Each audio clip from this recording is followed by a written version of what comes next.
You're listening to The Big Picture with Edwin Eisendrath on WCPT 820. All right, everybody. Ben Wikler is back with, we're at the end of the line here. And of course, we're taping the show because I'll be up in his state during showtime going door to door again, as I was last week.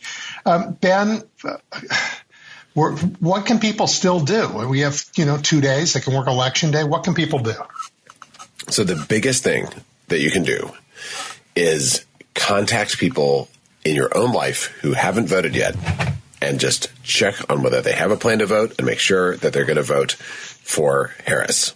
The way to do that is to join the Democratic Party of Wisconsin's relational organizing team, friend-to-friend organizing. And the way to do that is to essentially sign up for any volunteer shift and then tell the organizers that you want to use Reach, which is the app that lets you load your own contacts and see whether they have already cast a ballot. The research is that when you contact someone it's about 10 times as powerful as when you contact a total stranger. And it's still, we're going to be knocking on every door we possibly can. We're going to be doing every phone call that we can make, text message, all that stuff. And yet on top of that, it is just absolutely critical to do this personal outreach to the people who we actually have relationships with. Okay, everybody, you heard it. Go to Wisdems, sign up, get Reach, and make those calls. You can't leave any of your friends behind now. How does it look? I mean, if you carry this state, Ben, there's really more at stake for you than anybody, because on top of holding the line as we need to for the presidency, you have a crucial Senate seat. You may pick up Wisconsin 3 for the House, and you might actually end the most radical gerrymander in the nation. So the gerrymander's dead. We have fair maps. The question is, can we turn those fair maps in a single cycle into an assembly majority, or will it take a little longer? And, either way, we know we're going to make dramatic gains in the state legislature. And if we can actually win the majority, then it has massive long-term and short-term consequences for democracy here. The House races, we are fighting very hard in multiple districts. If you look at the national spending, the 3rd Congressional District is one of the top battlegrounds in the United States of America. That's Rebecca Cook versus Derek Van Orden. That's where I'm joining you from right now. Yep. But the 1st is also an area where we're mounting a more powerful challenge, and the 8th than we have in a very long time with Peter Barca and Kristen Lyerly. And we have Democrats running in every congressional district.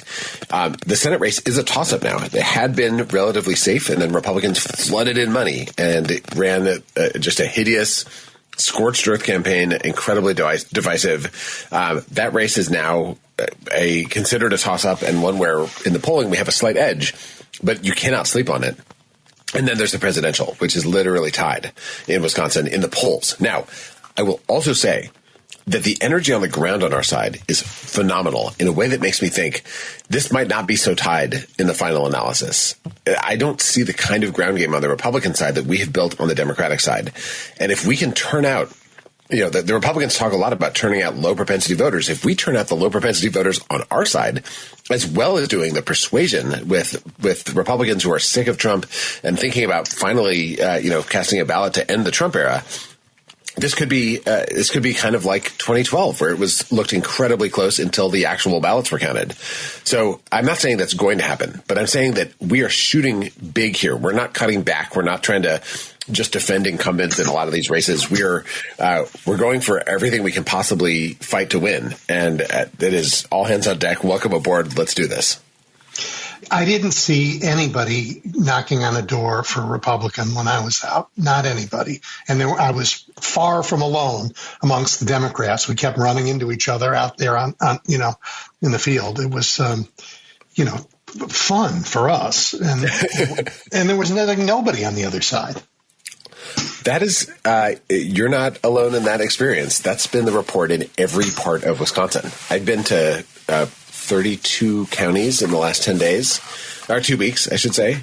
And everywhere, people are seeing almost no signs of life from the GOP's ground game. And what signs we have are striking in part because it's not coordinated. There's individual Republican candidates and their supporters knocking for themselves for state legislature, for example. Yep. There are America for Prosperity, Koch network door knockers going out for Eric Hovde in the Senate race, but not for Trump. Elon Musk's super PAC, the America PAC, is out knocking for Trump, but not for any other Republicans. And in each of those cases, it is a kind of lackluster, low-energy program, often with paid canvassers who are telling people at the doors that they actually support Democrats when they're voting themselves. It is so far from what anyone would dream of having for their candidate. And that doesn't, Trump has reportedly said to his Republican National Committee people, I will get people to the polls. You just prevent it from getting stolen, because he's still on his stolen election kick and presumably will try to throw out legitimate ballots after this election. But and we shouldn't discount the fact that he has overperformed his polls both times he's been on the ballot. So I'm not saying this is a walk, but the thing that gets you that last little edge that tips our whole state, we are doing it in a bigger way than I've ever seen, and the other side is doing it in a smaller way than I've ever seen, and that makes me glad to be us. I feel the same way. It would have to be a really unusual, like different than any other election we've ever had, for us not to have that advantage. Are you worried about the third-party spoilers that are all over the ballot? I mean, it's my job to be worried about everything, so yes. That said, when you do a poll of the head-to-head of Harris versus Trump, and then you do another poll where you say, or you ask the same respondents, what if you had all the third-party options as well as the head-to-head major two candidates? Every poll that I've seen for the last 6 weeks finds that the multi-candidate poll does better for Harris than the head-to-head poll. The Marquette University Law School poll that came out yesterday, head-to-head, and that's the kind of gold standard Wisconsin poll. Yes. Head-to-head, it has Harris up 1. But when you add in the third-party candidates, you have Harris up 2. And the big reason for that is that RFK is still on the ballot in Wisconsin. And there's a lot of Trump supporting, or there's a lot of kind of far right voters who still don't like Trump for a variety of reasons, and some of them will not vote for Harris, but they will vote for RFK if that's an option. And so I think that there's a bigger danger for Trump here. Now, we're doing a serious push to communicate with potential Stein voters about who Stein is, and the fact that she absolutely cannot win, that Trump says that she's helping him, that she's been endorsed by David Duke, that she's really running a kind of a predatory campaign, going after, in many cases, the most marginalized communities that disagree with Harris on policy, but know that Trump would actually be worse. And our message is that, there are people that are vote swapping. There are people in California. There's lots of different kind of ways to think about how to respond. But stopping Trump has to be a shared priority, because even if you disagree with Harris on something, you know that she won't send in U.S. troops to crush your protests, that she won't try to denaturalize and deport people who are American citizens. And I think I think we're taking that communication seriously and engaging with people who have concerns, who have deeply felt differences, in a way that hasn't always happened in presidential races and is important. And, that can also help to blunt the impact of people who, decide to cast essentially a protest vote for a third party.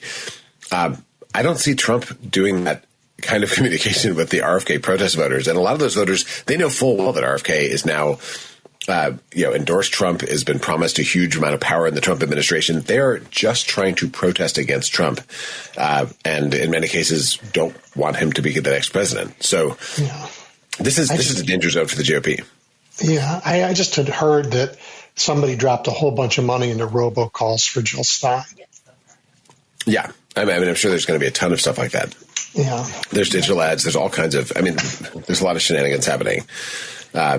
But we're communicating publicly. The DNC has paid ads to Stein voters, and that is we're not taking it for granted that everyone's going to find their way to the right line on the ballot by themselves.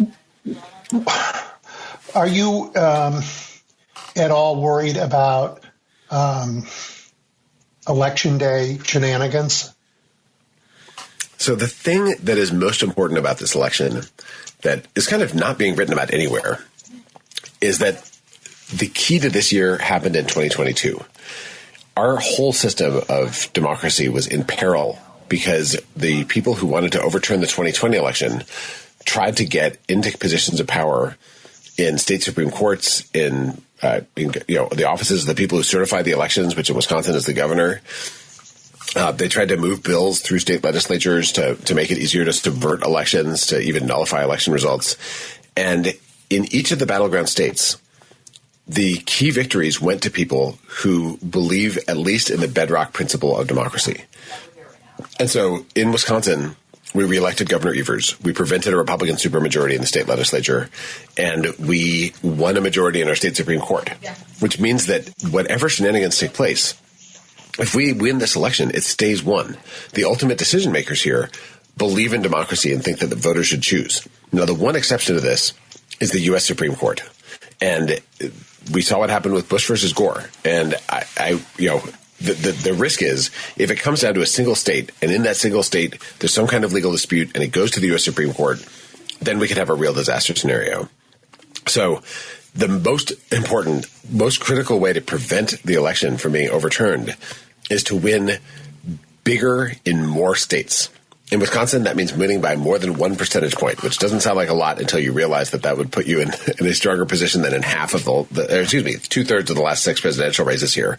Right. So that, if we can win by 1.1, like Governor Evers did in 2018, then Trump can't try to do a partial recount and disqualify votes in specific areas, all the kind of stuff he did in 2020.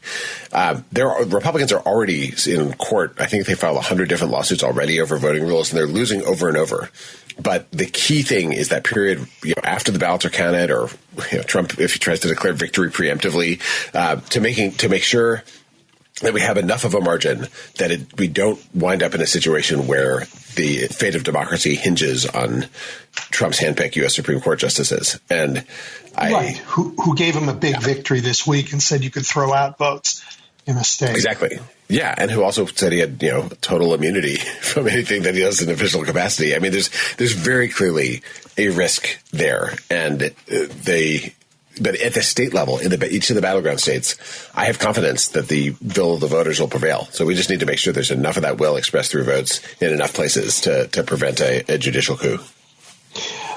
Young people seem divided. The polling is that young men are not as interested in Harris as I would have thought they would be.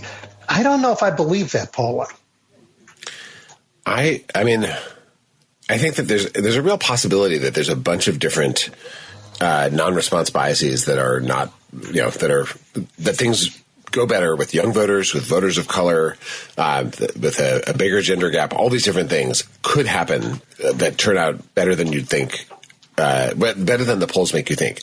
That said, if you look at the Marquette University Law School poll just now, they found that, overall, men are favoring Trump.